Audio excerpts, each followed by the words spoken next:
गुरु तुम हो ज्ञानी ज्ञान के दाता, मुनि गुरुवर को करके प्रणाम गाऊं मैं सुबह शाम। पुलक सागर एक नाम कि भगवान हम संसार से पार हो नहीं पा रहे हैं, ऐसा नहीं कि तुम हमें पार कर दो, हमको पार करने की शक्ति दे दो, है ना। जैन दर्शन कहता है कि शक्ति प्राप्त करो और अपना कल्याण करो।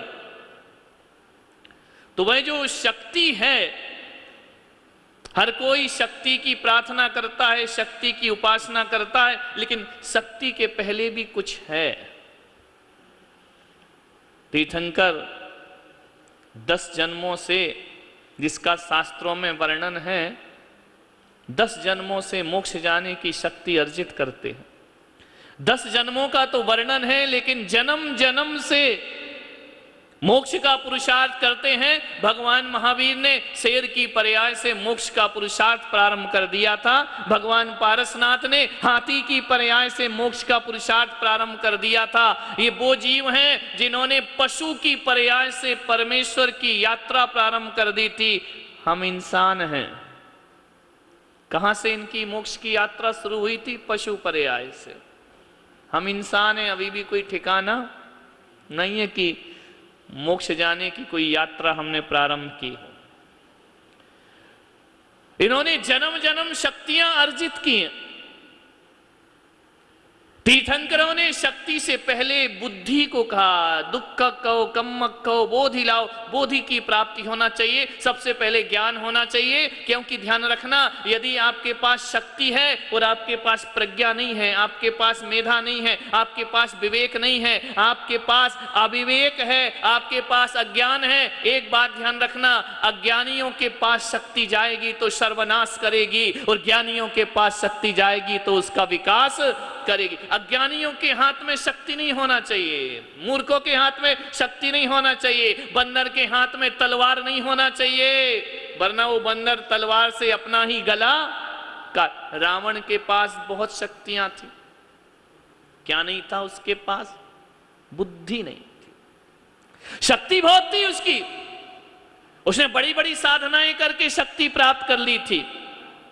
रावण के पास बहुत सारी विद्याएं थी, लेकिन रावण के पास संस्कार नहीं थे। ध्यान रखना, मैं आपसे कह रहा हूं कि शक्ति से पहले संस्कार देना बहुत जरूरी है। हम अपनी औलाद को, अपने बच्चे को, अपने आप को, अपने जीवन को शक्ति संपन्न तो सब बनाना चाहते हैं, लेकिन संस्कार संपन्न कोई बनाना नहीं चाहता। संस्कारहीनों के हाथ में शक्ति चली जाएगी तो वह शक्ति उसका विनाश करेगी। रावण के हाथ में कितनी शक्तियां थी, लेकिन क्या खराब थे? विद्वान था, वेद पाठी था, शास्त्रों का ज्ञाता था। रावण जैसा कोई विद्वान नहीं था, उसके पास ज्ञान की शक्ति थी, रावण के पास तप की शक्ति थी, रावण के पास बल की शक्ति थी, रावण के पास 1 लख पूत 1.25 लाख नाती, इतना बड़ा साम्राज्य था। रावण के पास गोल्ड की शक्ति थी, सोने की लंका, कितनी शक्ति थी, लेकिन रावण के पास क्या नहीं था? संस्कार नहीं था। वह राम से बदला उसने लिया। लक्ष्मण ने शूर्पणखा की नाक काट दी, मेरी बहन का अपमान किया,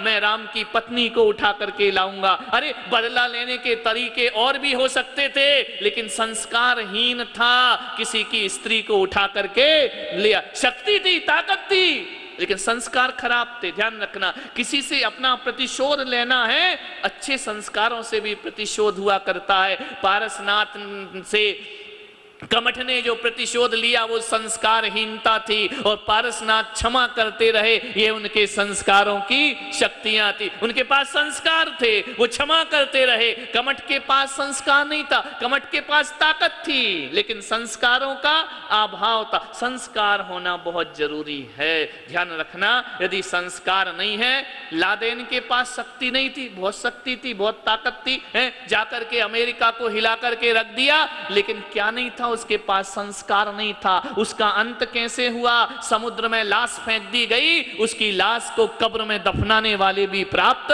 नहीं।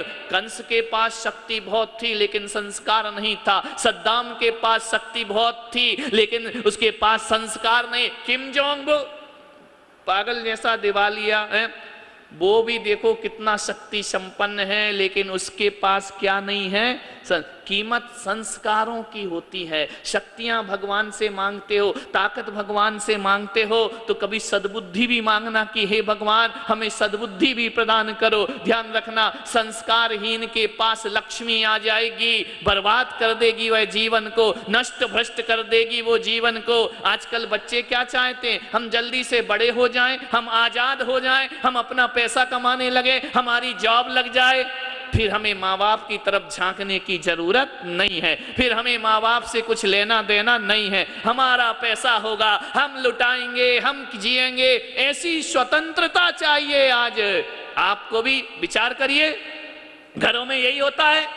हर बहू चाहती है मैं स्वतंत्र हो जाऊं, बेटा चाहता है मैं स्वतंत्र हो जाऊं, सास चाहती है मैं। ध्यान रखना, संस्कार होना चाहिए। यदि संस्कार नहीं है क्या होगा? अच्छी सैलरी मिल जाए, फिर सेल फोन खरीद लूं, फिर सेल फोन खरीद लूं, फिर चलने दो दुनिया भर की बातें उसमें। ये स्वतंत्रता चाहिए, कपड़े पहनने की स्वतंत्रता चाहिए, घूमने फिरने की स्वतंत्रता चाहिए।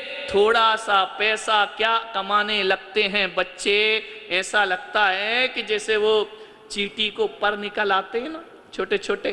क्या होता है जब चींटी को पर निकलते हैं तो वह उड़ने का प्रयास करती है, वह आकाश में उड़ने का प्रयास करती है, जाकर किसी दीपक के सामने मंडराती है, घूमती है, और मंडराते हुए घूमते हुए जो पर निकले थे उन पंखों को जला करके आकाश से नीचे जब गिरती है, नष्ट और भ्रष्ट हो करके उसका जीवन हमेशा को समाप्त हो जाता। संस्कार सौंपो, संस्कार होना चाहिए। गुस्सा सबको आता है, संस्कारित व्यक्ति भी गुस्सा करता है, संस्कारहीन भी गुस्सा करता है। प्रतिशोध सब लेना चाहते हैं, संस्कारवान भी लेगा, संस्कारहीन भी लेगा। आपको देखना है हमारे जीवन में, हमारे व्यवहार में संस्कार झलकता है या नहीं झलकता है, हमारे बोलने में संस्कार है कि नहीं, हमारे खाने में संस्कार है या नहीं है, हमारे चलने में संस्कार है या नहीं है। संस्कारित व्यक्ति के पास, इसलिए भगवान कहते हैं कि यदि तुझे शक्तियां चाहिए तो पहले बुद्धि प्राप्त कर,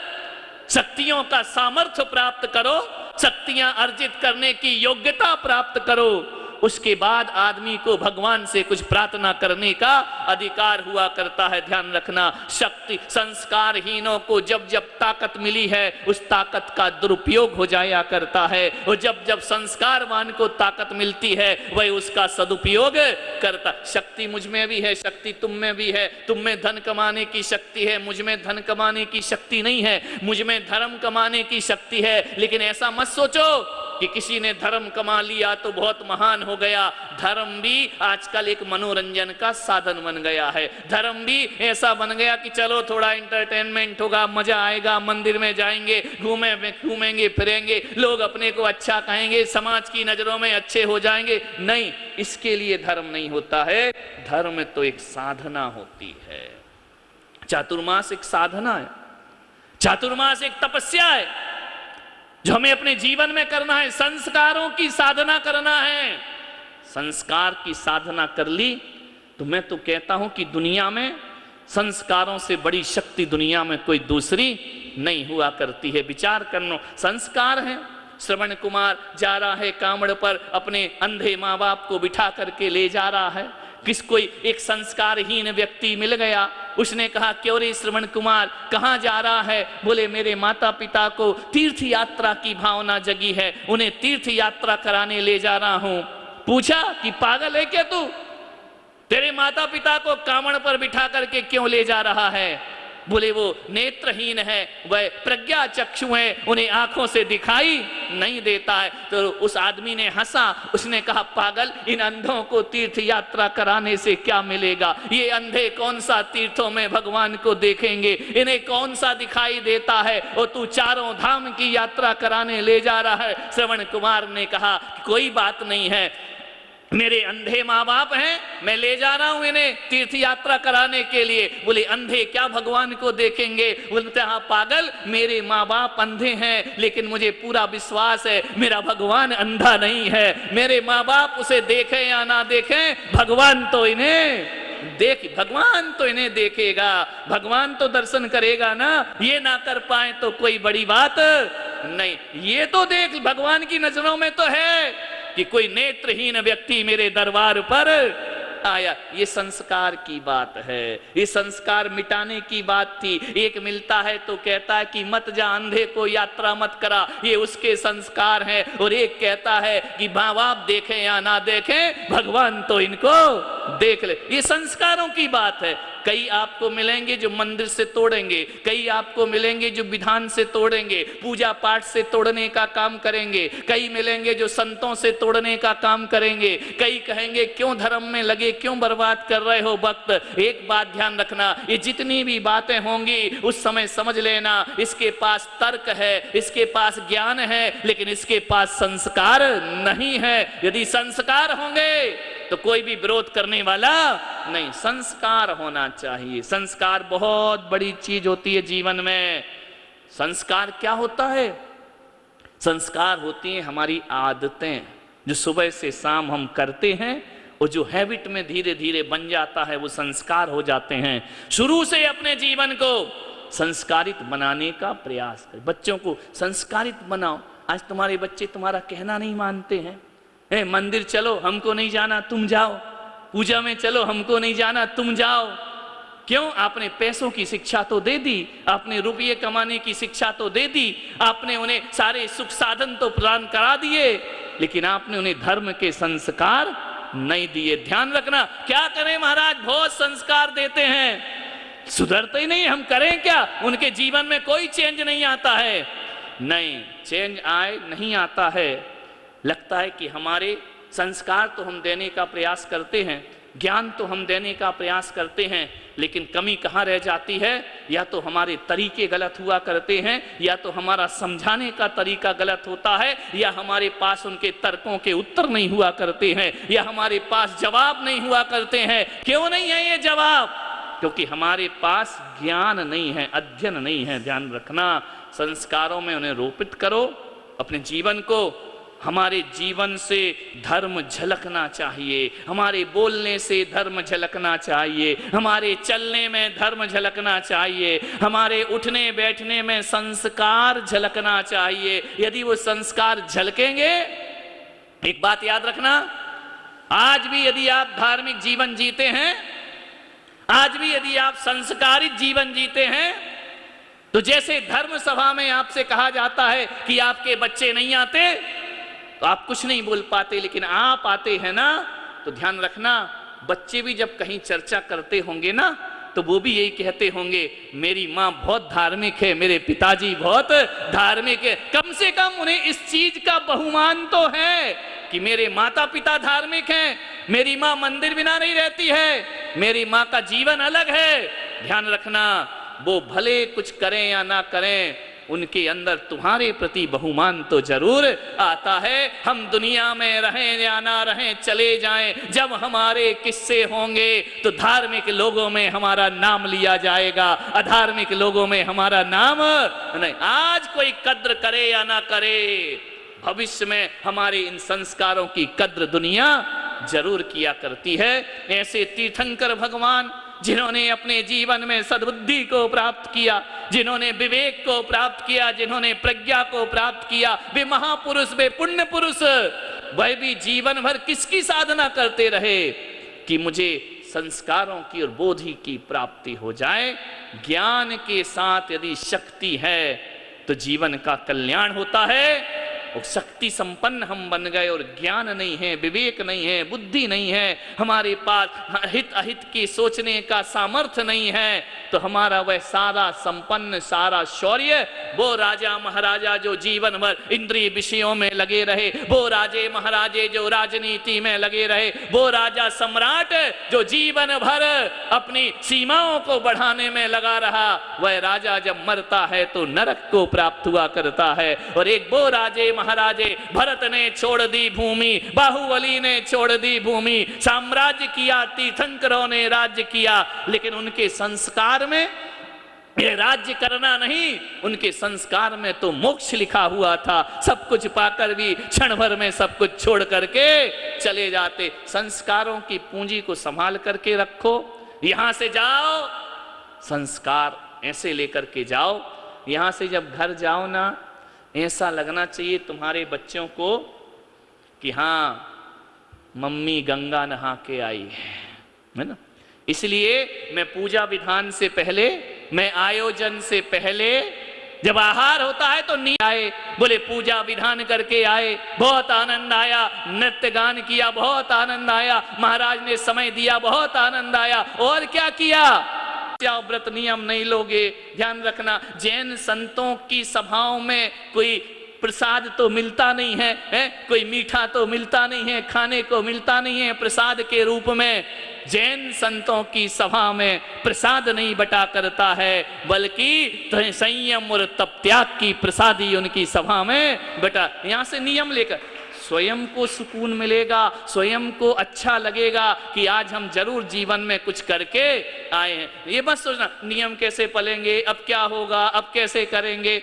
करना है तो सब होता है, और नहीं करना है तो हजार बहाने हमारे पास हुआ करते हैं। संयम लेकर के जाओ, संयम का प्रसाद लेकर के जाओ, नियम का प्रसाद लेके। और एक बात ध्यान रखना, अकेला रात्रि भोजन ही नहीं छोड़ना है, हमें विचारों को, बुरे विचारों को भी छोड़ना। हो सकता घर में विरोध भी हो कि तुम तो रात में और छोड़ करके आ गई, इतना धर्म करती थी, अब ये और लेकर के आ गई, ये भी सुनने को मिलेगा। उस समय अपने गलत विचारों को छोड़ना है। उस समय ये सोचना, चलो बच्चे हैं, नादान हैं, कहेंगे, लेकिन मुझे मेरे धर्म से डिगना नहीं है। बस तुम्हारी जो दृढ़ता है, तुम्हारा जो त्याग है, तुम्हारा जो संयम है, वह एक दिन संस्कार बन के, कभी महावीर, कभी ऋषभदेव, कभी शंभुनाथ भगवान, ये भी हमारी ही तरह इस संसार में भ्रमण कर रहे थे, लेकिन इन्होंने भी यही मार्ग पकड़ा और आज सारे जगत के भगवान बन करके बैठ गए। हमारा जीवन की शुरुआत यहाँ से हो सकती है। हर कदम को शुरुआत समझो, ये मत समझो कि अकेले रात्रि भोजन छोड़ने से हमको कौन सा मोक्ष हो जाएगा। अरे क्यों नहीं होगा? ध्यान रखना, रास्ते कितने भी लंबे हों, एक कदम भी चल गए तो उतनी मंजिल पास हो जाया करती है। सही दिशा में चलो, सही मार्गदर्शन में चलो, उतने कदम तो हम मंजिल के पास हो जाया करते हैं। ऐसा जीवन अपना बनाना है। प्रसारण पुण्यार्जक परिवार जिन शरणम तीर्थ धाम के परम संरक्षक संघपति श्री प्रदीप मामा, प्रतिभा मामी, भोपाल। गुरु तुम हो ज्ञानी, ज्ञान के साथ